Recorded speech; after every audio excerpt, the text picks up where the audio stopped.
Alright, thanks for coming with me on this trip. I'll understand if you have to take a break at any point. Just find a safe place to stop and quit the game. And don't worry, I'll save your progress, always, even your mistakes. This game is a homage to a free game that came out in 2002, titled Sexy Hiking. The author of that game was Jazuo, a mysterious Czech designer who was known at the time as the father of B games. And B games are rough assemblages of found objects. Designers slap them together very quickly and freely, and they're often too rough and unfriendly to gain much of a following. They're built more for the joy of building them than as polished products.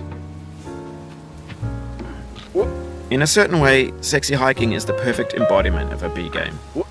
It's built almost entirely out of found and recycled parts, and it's unremittingly in danger of falling and losing everything. Anyway, when you start Sexy Hiking, you're standing next to this dead tree that blocks the way to the entire rest of the game. It might take you an hour to get over that tree. A lot of people never got past it. You prod and you poke at it, exploring the limits of your reach and your strength, trying to find a way up and over. And there's a sense of truth in that lack of compromise. Most obstacles in video game worlds are fake. You can be completely confident in your ability to get through them once you have the correct method or the correct equipment or just by spending enough time.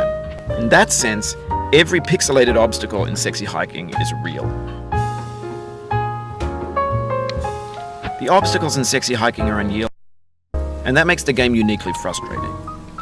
But I'm not sure Jazuo intended to make a frustrating game. The frustration is just essential to the act of climbing, and it's authentic to the process of building a game about climbing. A funny thing happened to me as I was building this mountain. I'd have an idea for a new obstacle, and I'd build it, test it, and it would usually turn out to be unreasonably hard. It already felt like my inability to get past the new obstacle was my fault, as a player rather than as a builder. Imaginary mountains build themselves from our efforts to climb them. And it's our repeated attempts to reach the summit that turns those mountains into something real.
And that can be like working with quickset cement.